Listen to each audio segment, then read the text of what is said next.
Ni kweli wale wanaodai kwamba soka la Afrika Kaskazini hivi sasa limeporomoka, au ni kutokana tu na soka la kanda zingine limepanda? Sijui wanatumia kigezo gani.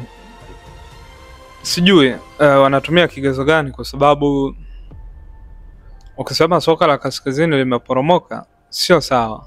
Ninachokifikiria, soka la kaskazini limeanza kupata ushindani kidogo kutoka huko kusini, lakini bado hatujafika kwenye level hii. Sababu ukichukua ile roster ya mabingwa wa kombe la shirikisho barani Afrika na Champions League kwenye miaka 10 ya hivi karibuni, nafikiri ukanda huu aliyetoka anaweza kama Mamelodi peke yake, labda ni TP Mazembe 2015. Lakini kinyume na hapo, kwa ukanda huu hata kombe la shirikisho nafikiri ni Orlando sijui alisumbua, lakini sikumbuki kama alichukua, sina kumbukumbu nzuri. Nafikiri alipoteza kwa Raja, kitu kama hicho. Sioni ni wapi ambapo soka la Afrika Kaskazini limeporomoka, isipokuwa ni zamani tulikuwa tumezoea kila timu inayotoka kaskazini inaweza kukufunga. Harasel Hadud, Entity Setif. Yani wewe huna mkubwa huna mdogo, yote anayefika hapa na kuadhibu kwa sababu tukatoka kaskazini. Nafikiri hicho ndio kilichobadilika. Kwamba sasa hivi kuna timu za Afrika Kaskazini si wenyewe tukiziangalia tunasema mbona wewe tunaweza tukabatu naye, mbona wewe tunaweza tukaenda naye. Lakini leo hii utaniambia ukweli, kwenye ukanda wetu huu ni nani ambaye anaweza kaenda akasema naenda kumtoa Ahli kwake? Yaani tuko kwenye mtoano akasema mimi naenda kumuondoa Ahli mashindanoni. Ni nani? Ni ngumu kumpata. Ukija Wydad tunamfunga kwenye group stage na vitu vingine, lakini kwenye mtoano ndio yale mambo tunarudi. Tulicheza vizuri, tulifanya vizuri, tulipambana na nini, haikuwa bahati yetu. Kila mwaka haikuwa bahati yetu. Sio kama ni bahati, wale wanatuzidi na hapo wanapotuzidi kwenye hiyo point ndogo ndio inayowatofautisha wao na sisi miaka yote. Sisi tutaendelea tu kusema tumecheza vizuri kama hatutatake action. Leo hii mtu ambaye nikupe mfano mwepesi, Nadia Ahli ana bajeti ya bilioni 368 mwaka huu. Sisi timu zetu ipi ambaye ina bajeti walau ya bilioni 30? Timu zetu zinajitahidi lakini hazijafika kwenye pure investment. Pyramids, Ramadan Sobi alichukuliwa kwa bilioni 4.8. Watu watasema hizo hazichezi, lakini mpaka nanunuliwa bei hiyo, kwa nini mchezaji wako anunuliwi bei? So it happens. Wakati mwingine uchumi pia wa nchi unachangia, lakini bado haifichi kwamba wenzetu kuna sehemu ametuzidi. Leo hii ukimtazama Hulisa Mudau, huoni kama kuna quality yake hapa nchini. Ukimtazama sijui Imam Ashur, huoni kama kuna quality yake hapa nchini. Ukimtazama labda goalkeeper mdogo kabisa, bana mdogo Amenallah Memiche wa Esperance de Tunis, huoni kama kuna quality hiyo kwa hapa nchini. Kwa hiyo kuna sehemu ambayo tumestack, na wenzetu hao tunaosema wameporomoka, wao sababu kubwa siku zote ya kushuka wao inakuwa ni matajiri wao kuachia timu. Mbona Wydad wanachokipitia sasa hivi, mbona Raja wanachokipitia sasa hivi. Matajiri wale wakiondoka ndio inapitia kipindi kigumu, lakini huwa hawafi, wanasinzia tu. Kuna muda watanyanyuka. Baadhi ya wadau wa soka pia wanadai kwamba nje ya ubora wa wachezaji ambao wanawasajili, lakini pia uwekezaji mkubwa ambao wanaufanya, pia kumekuwa na tabia za nje ya uwanja ambazo si za kimichezo wakati mwingine, kwa maana ya figisu wakati mwingine huwa zinafanyika kwenye mechi hizi za hatua ya mtoano, ndio maana wanafanya vizuri. Na pia wameenda mbali na kusema kwamba sisi vilabu vyetu vinakosa hiyo figisu ya nje ya uwanja, pengine ndio kitu kinachosababisha pia kuwa na udumavu wa vilabu vyetu. Siamini kwenye hilo. Mimi binafsi siamini, kwa sababu Simba wakienda Misri kucheza na Ahli, Zamalek wanawaambia kabisa wafungeni hao. Simba wameenda Morocco kucheza na Raja Casablanca, Wydad wakawapa mpaka uwanja Simba kwa mazoezi. Mfanyeni tu hapo. Tunataka mfunge huyo. Si hatujui mtamfungaje, ila nyinyi mfungeni tu. Siamini kama wanafanywa figisu. Na figisu ilikuwa ni mitindo ya kizamani sana.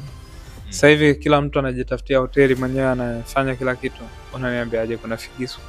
Mimi siamini hivyo. Naamini kwamba mpira wetu hauwezi kupiga hatua kwa kupiga figisu. Mpira wetu utapiga hatua kwa sisi kuwa na quality za kutosha. Yaani hiyo figisu naizungumza tukiwa wa kweli tu. Tukiwa wa kweli tu. Wewe kwenye huu mpira unasumbuka kucheza dhidi ya hawa kina Fountain, akina Tabora. Mwenzio kule anasumbuka kucheza dhidi ya Pyramids. Nani ambaye anapata intensity sahihi ya kwenda compete?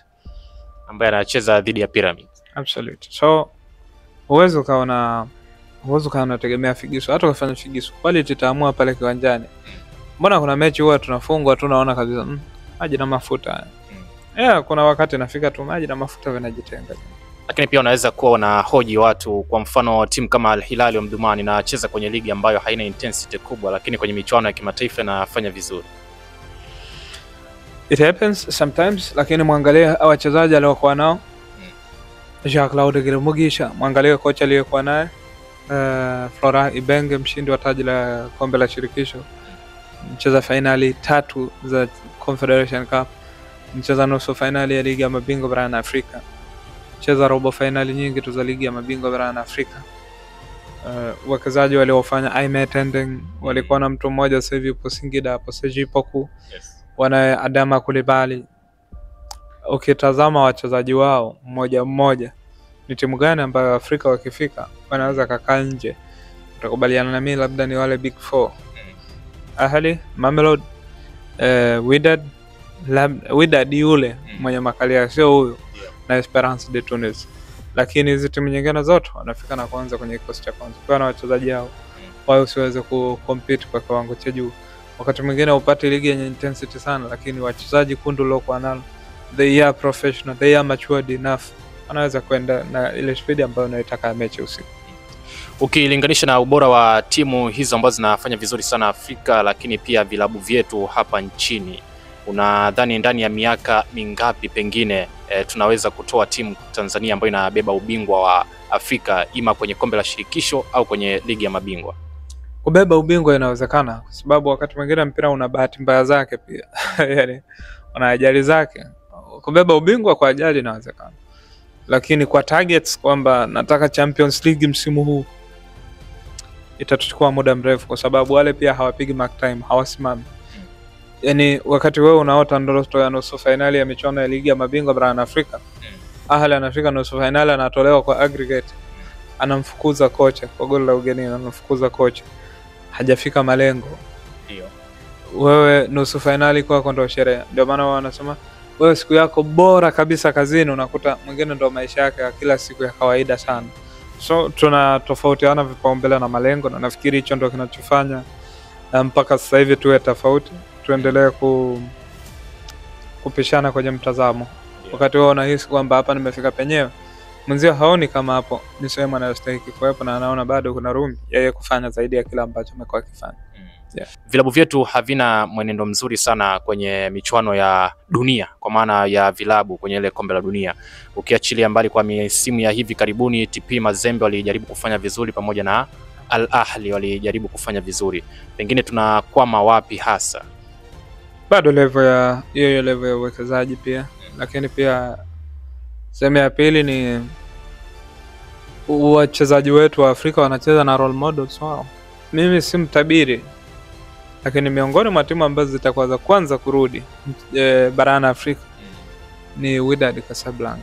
Hata toa ushindani wowote atarudi tu nyumbani mapema. Timu yake ina madhaifu. Mpaka sasa hivi wamemtimua tena Rukhan Mokwena.